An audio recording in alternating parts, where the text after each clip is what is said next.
K. Kesava Rao. Dr.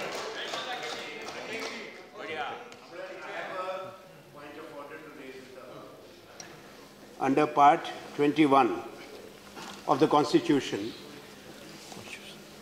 Article 369 onwards. This is something which had the stamp of approval of the Constituent Assembly. 369. I am talking of Part 21, temporary, transitional and special provisions, beginning from Article 369, 370, 371A, and it continues, sir, covering large number of states, whether it is Maharashtra and Gujarat, Nagaland, where special provisions were there for the states, and you can see that. Manipur, Assam, and it goes on. I don't want to read the entire list. Therefore, I have very strong objection to the word and expression that has been used. One may have an opinion, but to say constitution par kala dhabba, ये शब्द निकाले जाएं, ये कभी नहीं कहा जा सकता. These were Constituent Assembly ने जो दिया हमको बना के, उसको कोई भी आपका मतभेद हो सकता है. काला धब्बा आप उसको नहीं कह सकते. It will be examined properly. Ul Haq absent, not present. Dr. K. Kesava Rao. Sir, I have not much to say. For a simple reason, we have this morning meeting of the opposition. We thought we would condense the entire session into very few minutes or few hours so that we end the entire business today.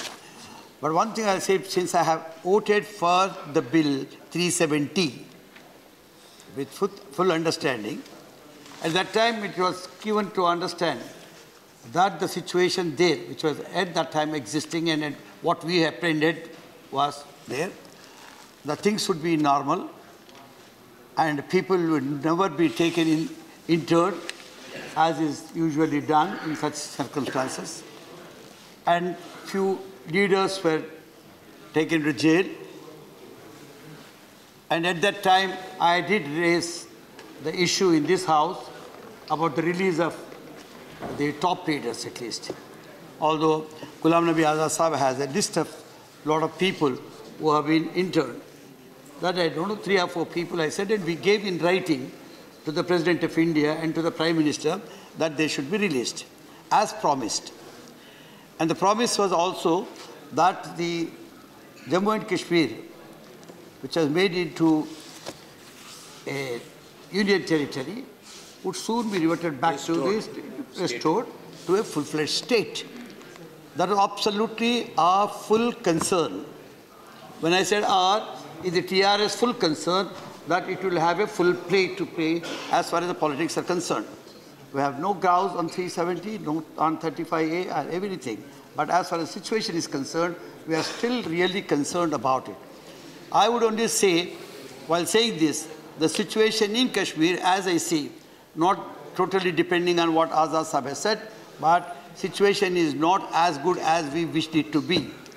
And things are yet to be done, and they have, as in the earlier stages, as they really took off, well, they're slowing down. Something must be done to see that Kashmir is back on its feet. Sir, one thing that has attracted my attention in this regard is the report of the Chambers, sir. The Chambers has said this, since the Finance Minister is present, I am trying to bring to her notice. The report said, I will not go into the report said, Kashmir's economy had suffered, this is the latest report please, losses to the tune of around 17,878 crores in the first 120 days and continue to do so. After, that is after 22 days after August and continue to do so. It also said around 4.96 lakh jobs were lost during this period as on now. Now, this is the situation. If it doesn't reflect truly, totally, even then, there is some truth in this, it has to be looked into. My last appeal to the Finance Minister is, in the name of Kashmir, J and Kashmir, 15th Finance Commission has taken away 1% from us. almost all the states here. 42% was our share, divisible pool, which has been brought down to 41% only because you want to accommodate or account for the Kashmir. And we should not suffer because you want to give more funds to Kashmir. Kashmir does deserve more funds. It should go Please from your exchequer and from your chester. And please try to give funds from outside and restore 42%. Thank you very much, sir. Thank you. Shri K.K. Ragesh ji. Thank you, sir.